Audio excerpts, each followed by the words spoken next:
So recently, I had to make a tough decision. I had invested about $150,000 into a project. Then the dynamics of the project changed. The upside was no longer as grand as originally projected. Now, I had to make a choice. A, it would take another $50,000 to complete the project still. Once completed, it would no longer be the big upside projected, but it would still give me a small shot at getting the original $150,000 back, along with the additional $50,000 that I would have to use to try to get it back. Or B, I could abandon the project and immediately lose the $150,000 for sure. Now, what would be your choice? A or B? Me? I didn't give it a second thought. I chose B and cut the project immediately. No hesitation at all. Let me tell you how I got to that decision so quickly, in the hopes that there are several lessons in this for you to consider this morning. The initial $150,000 is what is called sunk cost. It's gone and should not be factored into the new decision. And that is a key point. The new decision was, would I spend $50,000 for a small shot at getting it back? Hell no, I wouldn't, so I didn't. You've heard don't throw good money after bad, right? That is what we're talking about here. The good money is the new money. The bad money is the money already sunk.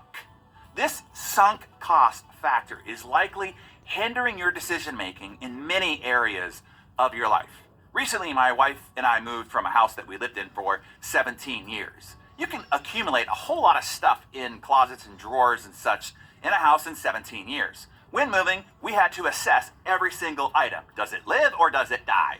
The choice structure that I used to make this process easy for me, not so easy for others. For every item, I asked myself two questions. One, have I used this or gone looking for this item in the last 3 years? We only live in this house half the year, so I gave it some longer grace period. Number two, if I didn't already own it, would I rebuy it using new money today? If the answer was no to both those questions, I threw it out or donated it. No more hemming and hawing, no yeah buts, simple. But what we do is we factor in the sunk cost into our decisions. So we end up excusing and justifying and hand-wringing or having us hold on to crap that we don't even really want. Stuffing our drawers, closets, and garages, and even more insane, causing us to have to rent storage units to house our bad decision making. It's costing you sanity and money, and you're junking up our planet. Sunk costs are affecting your decisions about your employees too.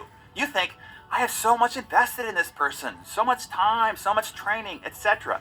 Just ask yourself, knowing what you know now, would you hire this person again for the job that they have? From all the potential candidates all over the world, would you vie for that person? Would you pick them over everybody else again? If the answer is no, then you know what to do.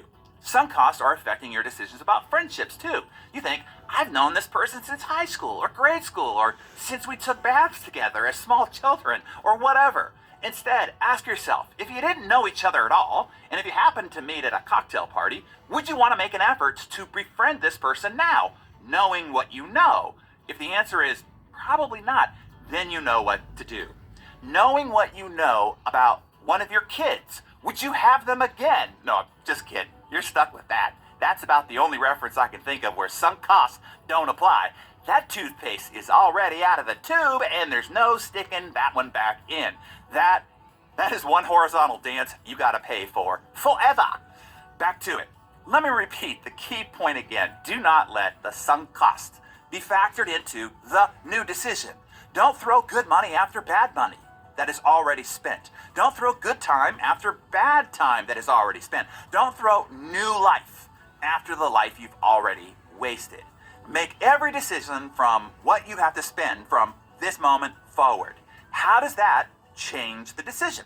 Likely a lot. So tell us what this makes you think of. Where have you made decisions, or do you have to make decisions, or should make decisions differently when you take out the sunk costs? Is it in maybe your relationships? Is it in the business that you're in, the career path that you're on, the things that you hold on to?